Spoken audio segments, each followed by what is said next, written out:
বিশেষ দিন আহিলেহে যেন মহানগৰীত সক্ৰিয় হৈ পৰে যান-বাহন আৰক্ষী। সাধাৰণ দিনত যেন যান-বাহন আৰক্ষীয়ে লয় চকুমুদা কুলিৰ ভাও। নিউজ 18ৰ কেমেৰাত বন্দী হোৱা মহানগৰীৰ ব্যস্ত ৰাজপথৰ কিছু দৃশ্য যেন তাকেই ব্যক্ত কৰিছে।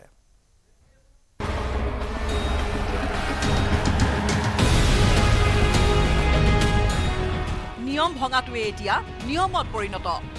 নিয়ম ভঙাটোৱে যেন এতিয়া নিয়মত পৰিণত হৈছে গুৱাহাটী মহানগৰী। সাধাৰণ জনতাৰ অসাধাৰণ কৰ্মকাণ্ড কাহিনী বৰ্ণনা কৰাৰ পূৰ্বে প্ৰথমে চাই লওক এইসমূহ দৃশ্য। দৈনিক গুৱাহাটীৰ ব্যস্ত ৰাজপথত আমাৰ চকুত নপৰা এইসমূহ দৃশ্যত ধৰা পৰিব স্মাৰ্ট মহানগৰীকৰ কৰ্মকাণ্ড।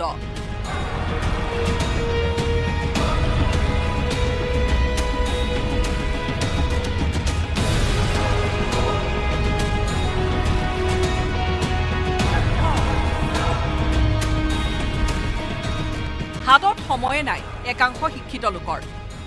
চমু বাদ বিচাৰি ভুল কৰিছে মহানগৰবাসীয়ে।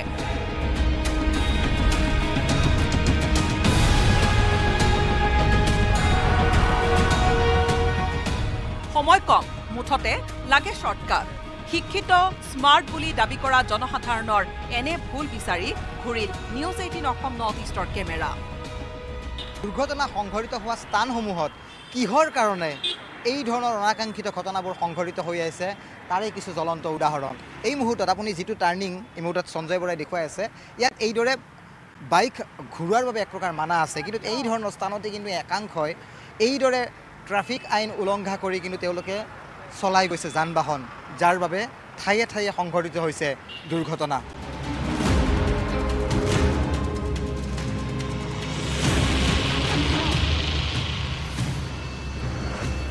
নিয়ম ভংগকাৰী লোকৰ ফটো লয় ট্ৰাফিক পুলিচে। আজি ভুলবোৰ দেখুৱাই ভিডিঅ' লৈছে আমাৰ সাংবাদিকে। গুৱাহাটীৰ ব্যস্ত প্ৰতিটো ৰাজপথত একেই দৃশ্য, ক'তোৱে নাই চিটি ট্ৰাফিক আৰক্ষী। কি গুৱাহাটীৰ মাজেৰে যোৱা ৰাষ্ট্ৰীয় ঘাইপথ কি GS ৰোড, ধৰা পৰি গ'ল ভুলবোৰ। কেইবা ঠাইতো কেমেৰাৰ সন্মুখতে ঘটিবলৈ লৈছে দুৰ্ঘটনা। এক কেমেৰাৰ সন্মুখতে সংঘটিত হ'ব লোৱা এটা দুৰ্ঘটনা এই মুহূৰ্তত দেখুৱাইছোঁ যে আমি কেমেৰা কৰি আছোঁ। ঠিকে দাদা, ভুল হৈছে চাগে, ভুল হৈছে চাগে, ভুল হৈছে চাগে, ভুল হৈছে, কিন্তু উপায় নাই না, ৰাস্তাবিলাক বন্ধ কৰি থৈছে ভাই। হয়, ঘূৰি যাম নেকি? অলপ ভুল হৈছে। কি দুচকীয়া বাহন কি চাৰিচকীয়া, অটকে ধৰি ভুলবোৰ কৰি গৈছে ই ৰিক্সায়ো। একাংশৰ নাই হেলমেট। নিজ সন্তানক লগত লৈও অভিভাৱকবোৰে ভয় লগা ভুলবোৰ কৰি গৈছে। দুই এজনে কেমেৰা দেখি কৈ গৈছে ভুল হ'লে উপায় নাই, আৰু নিয়মটোৱে যেন আমি ভাঙিছোঁ, আৰু নিয়ম ভঙাই আমাৰ মাজত এক প্ৰকাৰ প্ৰতিযোগিতা চলিছে। এতিয়াও অভাৱ সজাগতাৰ। যান-বাহন আইন উলংঘাকাৰীৰ বিৰুদ্ধে আৰক্ষী যিমানেই কঠোৰ নহওক কিয় ভুলবোৰৰ পৰা শিক্ষা নলয় এনে একাংশ শিক্ষিত মহানগৰীক আৰক্ষীয়ে। কেমেৰা পাৰ্চন সঞ্জয় বৰাৰ সহযোগত গুৱাহাটীৰ পৰা উৎপল হালৈ আৰু দীপাংকৰ দাসৰ report, news 18 Assam north east.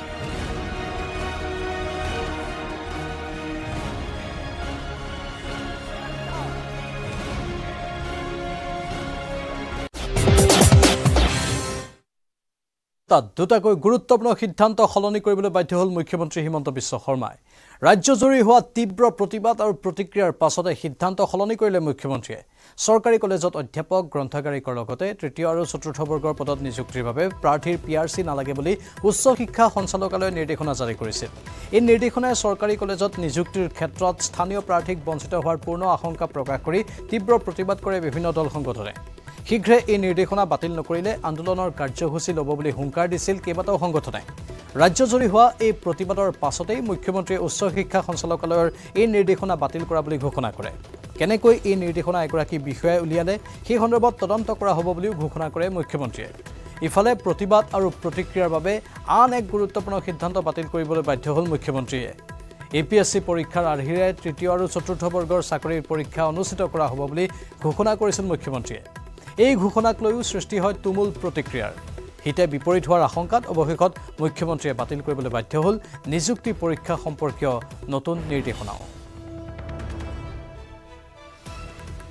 যোৱা পৰহি মই ফেচবুক লাইভত এটা কথা উল্লেখ কৰিছিলোঁ যে অসম চৰকাৰৰ তৃতীয় আৰু চতুৰ্থ শ্ৰেণীৰ যি পৰীক্ষা হ'ব তাত আমি লোকসেৱা আয়োগৰ আৰ্হিত প্ৰিলিমছ আৰু মেইনছ আমি অনুষ্ঠিত কৰিম। দুই এজন ব্যক্তিয়ে মোক জনাইছে যে পৰীক্ষাত নতুন নিয়ম এই বছৰ কৰিব নালাগে, কাৰণ আৰু যিহেতু 2 মাহ আছে, গতিকে আমি পুৰণা বা আগৰবাৰৰ দৰে পৰীক্ষা পতাটো উচিত হ'ব।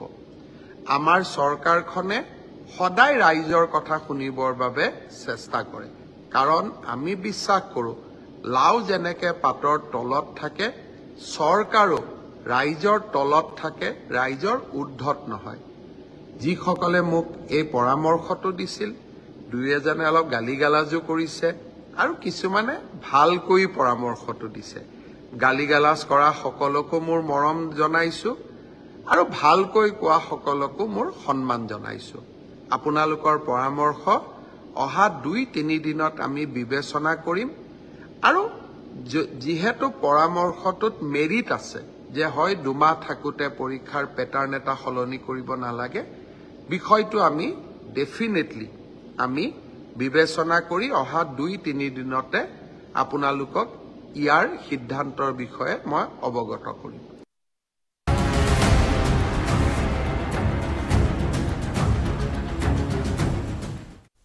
নীট ইউজি 2024 পুনৰ পৰীক্ষাৰ পক্ষপাতী নহয় কেন্দ্ৰীয় চৰকাৰ।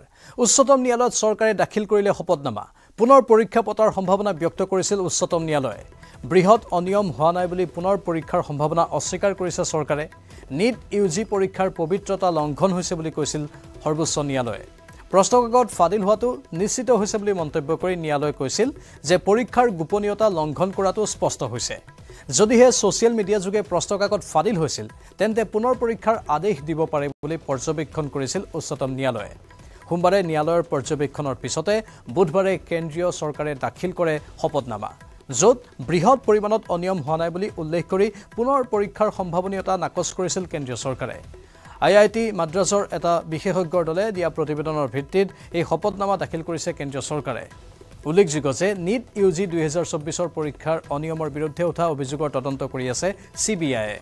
লগতে নেশ্যনেল টেষ্টিং এজেন্সিৰ ভূমিকাৰো অনুসন্ধান কৰি আছে CBIয়ে।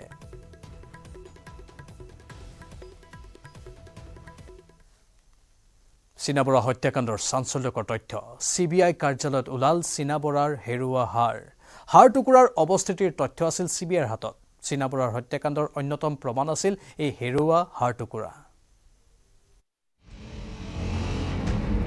আজিও ৰহস্যভেদ নহল চীনা বৰা হত্যাকাণ্ডৰ। হত্যাকাণ্ডক লৈ নিৰ্মাণ হল অজস্ৰ চিনেমা গল্প, কিন্তু আদালতৰ মজিয়াত নোলাল চীনা বৰাৰ ঘাতক কোন। তাৰ পিছতো বাৰে বাৰে চীনাৰ তদন্তই দেশত তোলে খলকনি। যোৱা এমাহ ধৰি চীনাৰ বুলি দাবীকৃত কেইডালমান হাড়ে লগাইছে গণ্ডগোল। এইবাৰ হাড় কেইডাল হেৰুৱা বুলি লাগিল তোলপাৰ। কিন্তু অতি ৰহস্যজনকভাৱে CBIৰ কাৰ্যালয়তে ওলাল চীনা বৰাৰ হেৰুৱা হাড়। CBIৰ কাৰ্যালয়ৰ মালখানাত ওলাল এমাহ ধৰি বিচাৰি নোপোৱা চীনাৰ হাড়। চীনা বৰা হত্যাকাণ্ডৰ অন্যতম প্ৰমাণ এই হাড়কেইডাল CBIৰ জিম্মাৰ পৰা নোহোৱা হোৱাত স্বাভাৱিকতেই সৃষ্টি হৈছিল তীব্ৰ চাঞ্চল্যৰ। চীনা বৰাৰ প্ৰায় নিচ্ছিন্ন মৃতদেহৰ এয়াই আছিল অৱশেষ। হাড়কেইডালৰ অৱস্থিতিৰ তথ্য আছিল CBIৰ হাতত। হাড়কেইডাল চীনা বৰাৰ হত্যাকাণ্ডৰ অন্যতম প্ৰমাণ বুলি দাবী কৰিছিল CBIয়ে। কিন্তু প্ৰশ্ন হয়, হঠাৎ CBIৰ তীক্ষ্ণ নজৰত থকা হাড়কেইডাল কেনেকৈ নোহোৱা হ'ল? কি ৰহস্যই অদৃশ্য কৰিলে হাড়কেইডালক? ৰহস্যজনকভাৱে সন্ধানহীন হাড়কেইডাল কেনেকৈ পুনৰ ওলাল CBIৰ মালখানাত? এই ৰহস্যৰ আঁৰত ফৰেনচিক এক্সপাৰ্ট জেবা খান জড়িত থকাৰ সন্দেহ তদন্তকাৰী সংস্থাটোৰ। কিয়নো হাড়কেইডাল নোহোৱা হোৱাৰ পিছতেই অদৃশ্য হৈ পৰিছিল জেবা খান। তাৰ পিছতেই জেবা খানে ডুবাইত কিনিলে এটা ঘৰ আৰু এখন ক্লিনিক। ৰাতিৰ ভিতৰতে জেবা খান চহকী হৈ পৰা ঘটনাই সন্দেহ আৰু অধিক ঘনীভূত কৰি তুলিছে। ইফালে যি হাড়কেইডাল বিচাৰি এমাহে তৎপৰ হৈ আছিল CBI, হাড়কেইডাল ওলোৱাৰ পিছতেই আদালতত CBI মাৰিছে ইউটাৰ্ণ। হাড়কেইডালক প্ৰমাণৰূপে ব্যৱহাৰ নকৰে বুলি প্ৰকাশ কৰিছে CBI। আদালততো CBI জনাইছে এই কথা, কিয়নো CBIৰ চাৰ্জশ্বিটত নাছিল হাড় টুকুৰা হেৰুৱাৰ কথা। এই ঘটনা এতিয়া অধিক ৰহস্যৰ মাজলৈ ঠেলি দিছে সমগ্ৰ ঘটনাক। এতিয়া সকলোৰে প্ৰশ্ন, 14 বছৰ পূৰ্বে সংঘটিত চীনা বৰা হত্যাকাণ্ডৰ ৰহস্যৰ উৰ পৰিবনে? আৰু কিমান দীঘলীয়া হ'ব এই তদন্ত news desk report news 18 Assam north east ৰাজ্যৰ একমাত্ৰ হোমিওপেথিক চিকিৎসা মহাবিদ্যালয়খনৰ চৰম দুৰৱস্থা দেখিলে নাক কোচ খাব আপোনাৰ কদৰ্যময় পৰিৱেশৰ দুৰ্গন্ধই ভাবুকি আনিছে জনস্বাস্থ্যৰ প্ৰতি সৰু গাঁঠিলৈকে পানীত ডুব গৈ থকা কেইবাটাও কোঠা হৈ পৰিছে লালুকি মহ ভেকুলীৰ বাসস্থান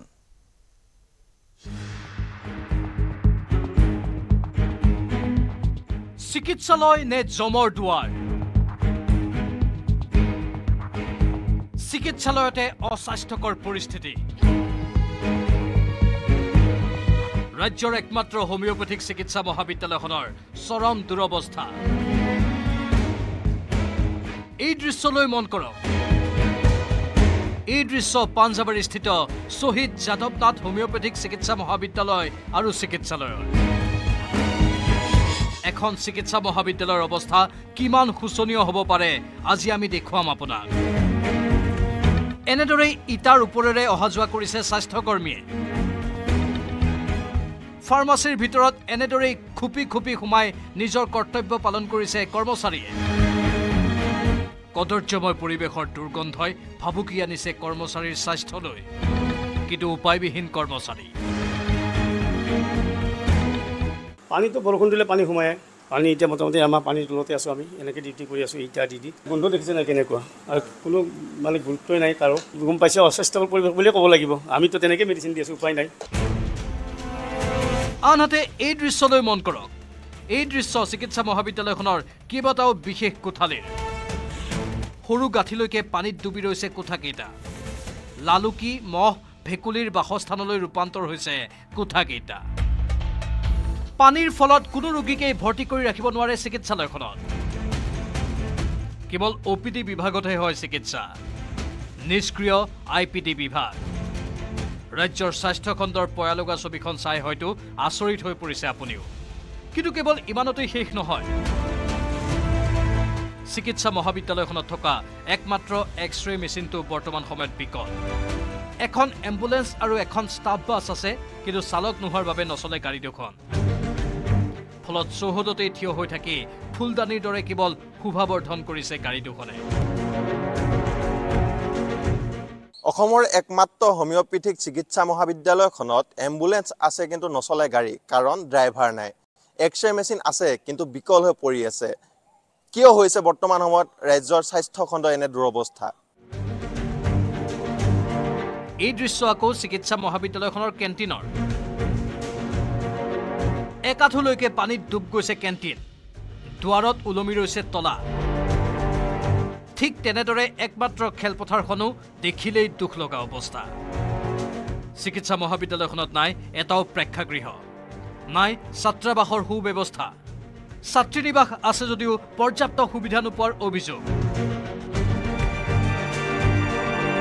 বিগত বৰ্ষৰ জুন মাহত ৰাজ্যৰ 3খন হোমিওপেথিক চিকিৎসা মহাবিদ্যালয় একলগ কৰি কৰা হ'ল শহীদ যাদৱনাথ হোমিওপেথিক চিকিৎসা মহাবিদ্যালয় আৰু চিকিৎসালয়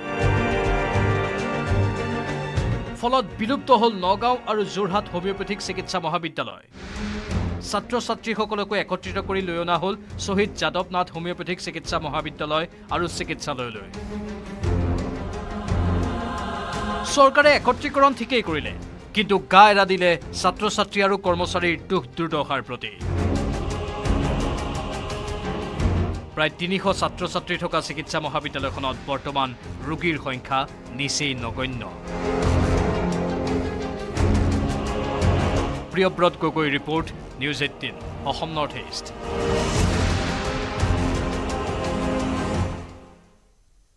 বাতৰিত এতিয়া চাওঁ আহক হেডলাইনছ টপ হেডলাইনছ আগবঢ়াইছে Kingston educational institute imagine innovate inspire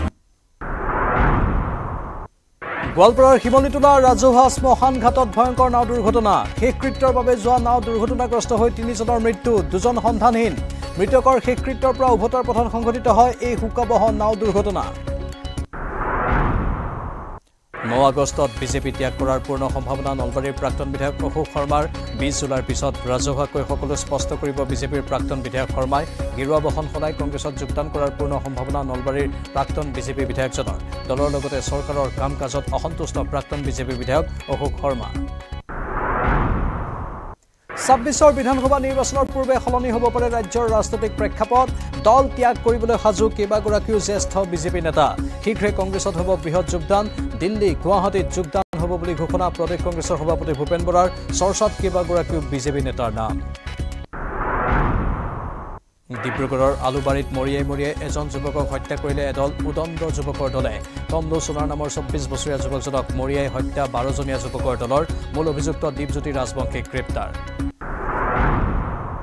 অনাগত নিৰ্বাচনৰ ৰণকৌশল প্ৰস্তুত কৰিবলৈ অসমলৈ আহিব এআইচিচিৰ সাধাৰণ সম্পাদক জিতেন্দ্ৰ সিং বিধানসভাৰ উপনিৰ্বাচন 2026 নিৰ্বাচনক লৈ গুৱাহাটীত হ'ব কংগ্ৰেছৰ বৈঠক 15 জুলাইৰ পৰা 19 জুলাইলৈ গুৱাহাটীত হ'ব ৰাষ্ট্ৰপতি পৰিক্ৰমা কমিটিৰ বৈঠক 24 ঘণ্টাত দুটাকৈ গুৰুত্বপূৰ্ণ সিদ্ধান্ত সলনি কৰিবলৈ বাধ্য হ'ল মুখ্যমন্ত্ৰী হিমন্ত বিশ্ব শৰ্মাই ৰাজ্যজুৰি হোৱা তীব্ৰ প্ৰতিবাদৰ পিছতে কলেজত নিযুক্তি সম্পৰ্কীয় পিআৰচি নিৰ্দেশনা বাতিল তীব্ৰ প্ৰতিক্ৰিয়া সমালোচনাৰ পিছতে সলনি কৰিলে এপিএছচিৰ আৰ্হিৰ এডিআৰইৰ পৰীক্ষা অনুষ্ঠিত কৰাৰ সিদ্ধান্ত বানৰ মাজতে অত্যাৱশ্যকীয় সামগ্ৰীৰ আকাশলংঘী মূল্যবৃদ্ধিত জুৰুলা ৰাজ্যবাসী বজাৰলৈ গৈ মূৰে কপালে হাত দিছে সৰ্বসাধাৰণে প্ৰলয়ংকৰী বানৰ পিছতে বৃদ্ধি প্ৰতিবিধ পাচলিৰ দাম মুখ্যমন্ত্ৰীয়ে লোৱা পদক্ষেপৰ পিছতো নিয়ন্ত্ৰণ হোৱা নাই মূল্যবৃদ্ধি নীট ইউজিৰ পুনৰ পৰীক্ষাৰ পক্ষপাতী নহয় কেন্দ্ৰীয় চৰকাৰ উচ্চতম ন্যায়ালয়ত চৰকাৰে দাখিল কৰিলে শপতনামা বৃহৎ অনিয়ম হোৱা নাই বুলি পুনৰ পৰীক্ষাৰ সম্ভাৱনা অস্বীকাৰ চৰকাৰৰ চিবিআই তদন্ত কৰিছে নীট ইউজি পৰীক্ষাৰ অনিয়মৰ ৰাজ্যৰ বান পৰিস্থিতি ক্ৰমাৎ উন্নত হৈছে যদিও কমা নাই ৰাজ্যৰ দুৰ্দশা বানপীড়িত অঞ্চলসমূহত দেখা দিছে নানান সমস্যাই এতিয়াও সম্পূৰ্ণৰূপে শুকোৱা নাই বাঢ়নী পানী জিলাই বান কমাৰ পাছত ৰাজ্যৰ মাজত হাহাকাৰ পৰিস্থিতি আজিও বহুলোকে নাপালে চৰকাৰৰ বান সাহায্য কৰিমগঞ্জত জব্দ 30 কোটি টকাৰ নিষিদ্ধ ইয়াবা টেবলেট গন্ধৰাজবাৰী অঞ্চলত চলোৱা অভিযানত ড্ৰাগছসহ আৰক্ষীৰ জালত 2 সৰবৰাহকাৰী সুইফট ডিজায়াৰৰ পৰা জব্দ 1 লাখ ইয়াবা টেবলেট বাহনখনৰ গোপন চেম্বাৰত মিজোৰামৰ পৰা সৰবৰাহ কৰিছিল ড্ৰাগছখিনি টপ হেডলাইন্স আগবঢ়াইছে Kingston educational institute imagine innovate inspire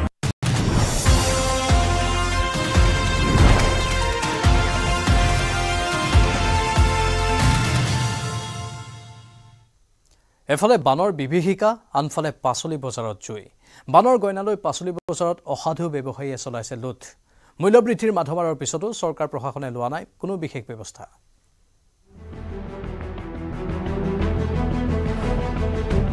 বৰষুণ দিলে বান হ'বই বান হলে মূল্যবৃদ্ধি হ'বই স্বাভাৱিকভাৱে মূল্যবৃদ্ধি হৈ গৈছে কাৰণ গোটেই খেতি পথাৰ শস্য একেবাৰে খাদ্য হৈছে বিশেষকৈ শাক পাচলি পাবলৈ নাইকিয়া হৈছে এফালে জনতা মৰিছে খাদ্যৰ সংকটত মূল্যবৃদ্ধিত জুৰুলা হৈ ৰাইজ ওলাই আহিছে ৰাজপথলৈ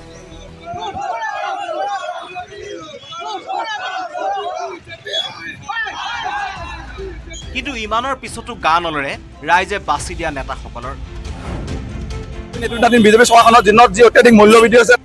ৰাজ্যৰ বজাৰসমূহত দিনক দিনে বৃদ্ধি পাইছে পাচলিৰ মূল্য ধাৰাবাহিক বৰষুণৰ পাছতেই সৰ্বত্ৰে বাঢ়িছে পাচলিৰ মূল্য বজাৰত এতিয়া পাচলি কিনিবলৈ গৈ বহু লোক বিমুখ হৈ ঘূৰি আহিব লগা হৈছে বানৰ গইনালৈ একাংশ অসাধু ব্যৱসায়ীয়ে বৃদ্ধি কৰিছে শাক পাচলিৰ দাম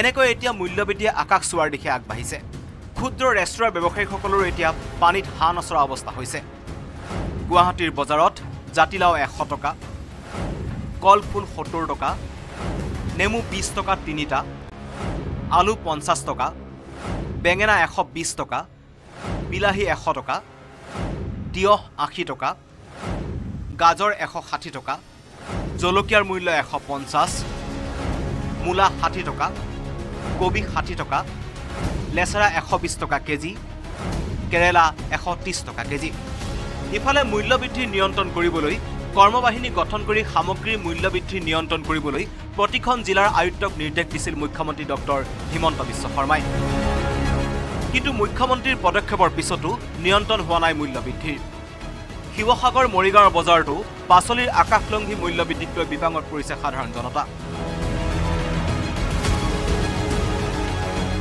বানৰ মাজতে অত্যাৱশ্যকীয় সামগ্ৰীৰ আকাশলংঘী মূল্যবৃদ্ধিক লৈ জুৰুলা এতিয়া ৰাজ্যবাসী বজাৰলৈ গৈ মূৰে কপালে হাত দিছে সৰ্বসাধাৰণ ৰাইজে কিন্তু ইমানৰ পিছতো ভূমিকা নাই যোগান মন্ত্ৰী কিংবা মন্ত্ৰীৰ বিয়াগুম বিভাগটোৰ সমস্যাৰ গভীৰলৈ নগৈ নেতাই দিছে উপৰুৱা মন্তব্য news desk report news 18 Assam north east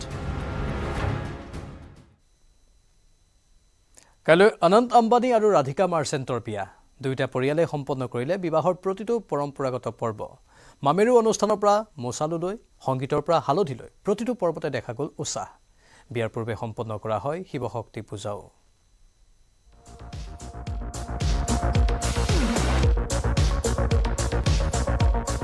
12 জুলাইত অনুষ্ঠিত হ'ব দেশৰ সবাতোকৈ চৰ্চিত বিয়াখন এই বিয়াখনক লৈ যথেষ্ট উৎসাহী আম্বানীৰ পৰিয়াল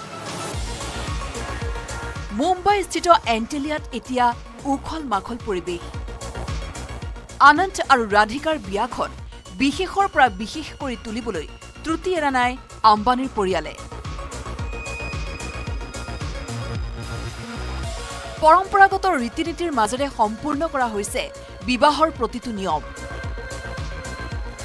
বিবাহৰ পূৰ্বে এণ্টেলিয়াত অনুষ্ঠিত হৈছে শিৱ শক্তি পূজা আনন্দ আৰু ৰাধিকাৰ মংগল কামনা কৰি আয়োজন কৰা হৈছে শিৱ শক্তি পূজা এই পূজাত অংশ লয় বলিউডৰ নামী দামী তাৰকাৰ লগতে আম্বানী পৰিয়ালৰ সমূহ সদস্যই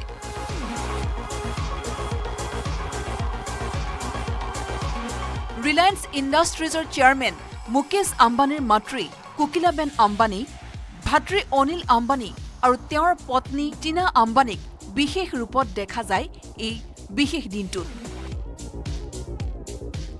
শিৱ শক্তিৰ পূজাৰ দিনটোত নীতা আম্বানীকো দেখা গ'ল বিশেষ সাজপাৰত অতিথিসকলক আদৰণি জনোৱাত আনহাতে নিশাৰ ভাগত অনুষ্ঠিত হয় য়ং ষ্টাৰ নাইট য'ত বলিউডৰ তাৰকাই ভিৰ কৰে বিবাহৰ পূৰ্বে মামেৰু সংগীত হালধি সমাৰোহ উলহ মালহেৰে উদযাপন কৰা হয় য'ত দেশ বিদেশৰ বহু অতিথিয়ে অংশ লয় আনহাতে 12 জুলাইৰ দিনা বিয়াৰ পবিত্ৰ মুহূৰ্তৰ সময় হৈছে দুপৰীয়া 3 বজাত এণ্টেলিয়াতে অনুষ্ঠিত হ'ব এই বহু চৰ্চিত বিবাহ 13 জুলাইত সন্ধিয়া 6 বজাত হ'ব আশীৰ্বাদ তাৰ লগতে হ'ব সৰুকৈ অভ্যৰ্থনা অনুষ্ঠান এই অনুষ্ঠান হ'ব নীতা মুকেশ আম্বানীৰ কালচাৰেল চেণ্টাৰত 14 জুলাইত হ'ব মুখ্য অভ্যৰ্থনা এই গ্ৰেণ্ড অভ্যৰ্থনা অনুষ্ঠানত উপস্থিত থাকিব দেশৰ নামী দামী ভিআইপি ভিভিআইপি আনন্দ আৰু ৰাধিকাৰ এই বিশেষ বিবাহৰ সাক্ষী হৈ ৰব সমগ্ৰ বিশ্ব এই বিবাহক লৈ এতিয়া উখল মাখল এণ্টেলিয়া আৰু কেইটামান ঘণ্টাৰ পিছতে বিয়াৰ পবিত্ৰ সামাজিক বান্ধোনেৰে 7 জনমৰ বাবে বান্ধ খাব আনন্দ আৰু Radhika national desk news 18 Assam north east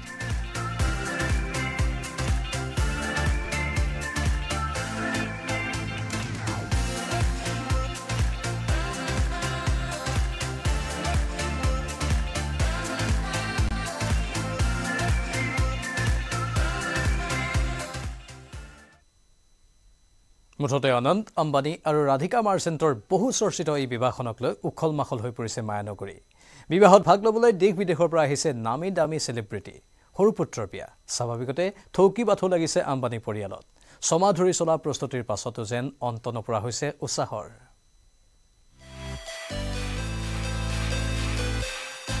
আনন্দ আম্বানী আৰু ৰাধিকা মাৰ্চেণ্টৰ বহু চৰ্চিত বিবাহক লৈ উখল মাখল মায়ানগৰী বিবাহত অংশ ল'বলৈ আমেৰিকাৰ পৰা আহিল বলিউড অভিনেত্ৰী প্ৰিয়ংকা চোপ্ৰা আৰু স্বামী নিক জোনাছ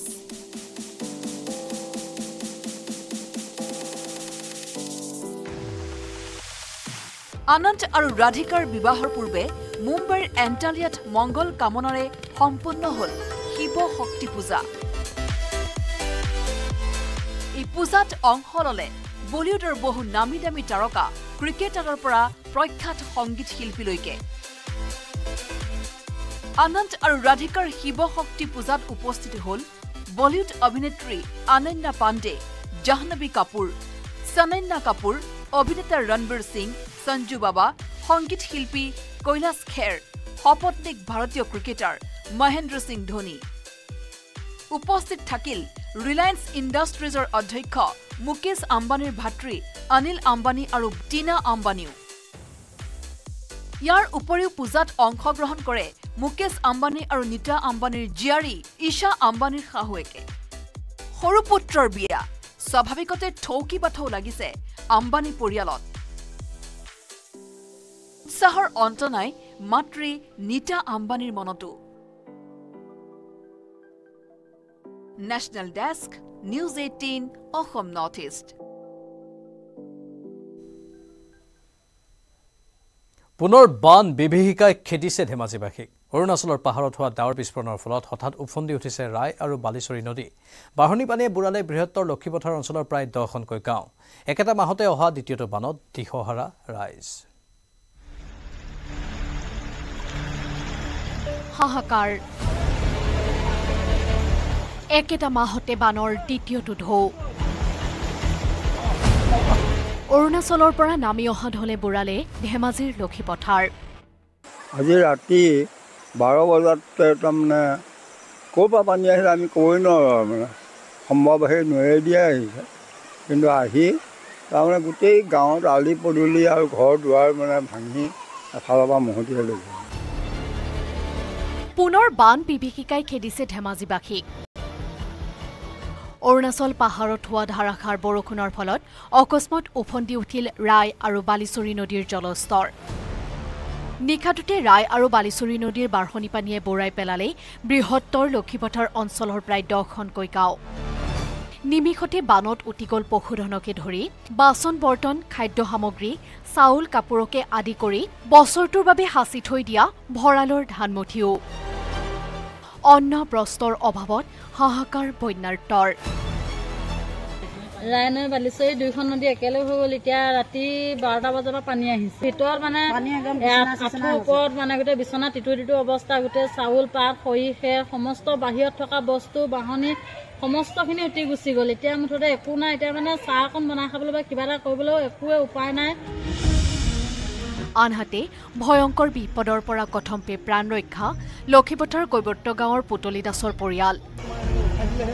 বানৰ কৱলত 2 নং কৈবৰ্ত গাঁও, বৰাজান কছাৰী গাঁও, লক্ষীপথাৰ কাঠনি, পদ্মপুৰ, বৰুৱা লালুং আদি কৰি প্ৰায় 10খন গাঁও। মৰিঢলৰ পৰা লক্ষীপথাৰ হৈ হাতীপৰালৈ যোৱা লোক নিৰ্মাণ বিভাগৰ পথটোৰ 5 ঠাইত ছিঙি পেলাই বানে। 1টা বজাত সাৰ পাইছোঁ। তাৰপৰা 1টা বজাত সাৰ পাই মানে কিবা কিবি তুলিম বুলি ভাবোঁতে মানে তুলিব নোৱাৰিলোৱে মই। একো বাচন বৰ্তন বাকচ মোৰ মানে পিন্ধিবলৈও এতিয়া বস্তু এডোখৰ নাই। তাৰপৰা একোৱে নাই। তাৰপৰা যেনে তেনে এই আলিৰ পৰা ছিগনেল দিলে টছে, তাৰপৰা ওলাই বুলি ক'লে। তাৰপৰা আমি ওলাই গুচি আহিলোঁ। একো ধৰিব মেলিবলৈ মানে ভিতৰত একোৱে নাই মোৰ সম্পদ। জোনাই আৰু চিলাপথাৰ সংযোগী 515 নং ৰাষ্ট্ৰীয় ঘাইপথৰ ওপৰেৰে বাগৰিছে পানী। বিগত কেইবাদিন ধৰি অব্যাহত থকা ধাৰাসাৰ বৰষুণৰ ফলত অৰুণাচলৰ পৰা বৈ অহা বিভিন্ন নৈ উপনৈৰ জলস্তৰ বৃদ্ধি পোৱাত চিলাপথাৰৰ বিভিন্ন অঞ্চল প্লাবিত কৰিছে বানে। জলকীয়াহুটি আৰু ডিমৌ নদীৰ বাঢ়নী পানীত বুৰ গৈছে চিলাহুটি আৰু মুক্তিয়াৰ গাঁও পঞ্চায়তৰ অন্তৰ্গত প্ৰায় 20খনৰো অধিক গাঁও। জোনাই ধেমাজি ডিব্ৰুগড়লৈ অহা যোৱা কৰা যাত্ৰীসকলক সাৱধানে যান বাহন চলাবলৈ আহ্বান জনাইছে বিধায়ক ভুৱন পেগুৱে। 15 মিনিট আগত একো নাছিলে পানী, এটা হঠাৎ পানী আহি অৱস্থা বেয়া কৰিছে। এইটো কি নদী হয়? এইটো ভগৰা নদী। পথাৰততো কোনো খেতি বাতিয়ে নাই, প্লাছ আমাৰ ঘৰত এতিয়া অৱস্থাই নাই। যোৱা সপ্তাহত আমি এটা মটৰ নতুনকৈ কিনিব লগা হ'ল। এতিয়া মটৰ চটৰ চব ডুবি শেষ হ'ল আৰু বৰ্তমান পাকঘৰতো পানী। আমি এতিয়া দেখি আছোঁ, গতিকে মানে পানীটো বাঢ়ি আছে, ক্ৰমান্বয়ে বাঢ়ি আছে, মানে আহি আছে পানী। একদম সাগৰ সদৃশ পানী আহিছে আৰু আমাৰ যিখিনি উপনৈ অৰুণাচলৰ পৰা আহিছে প্ৰায়ভাগ জেগাতে সকলোতে পানী। ৰাষ্ট্ৰীয় ঘাইপথটোৰ ওপৰেদি বাগৰি এতিয়া ৰাষ্ট্ৰীয় ঘাইপথটো ছিগি যাব পাৰে নেকি ক'ব পৰা নাই। সেইকাৰণে সকলো ৰাইজক অৰুণাচলৰ যিখিনি উপনৈ আছে, উপনৈৰ আশে পাশে থকা সকলো ৰাইজক সতৰ্ক হৈ থাকিবলৈ অনুৰোধ জনালোঁ।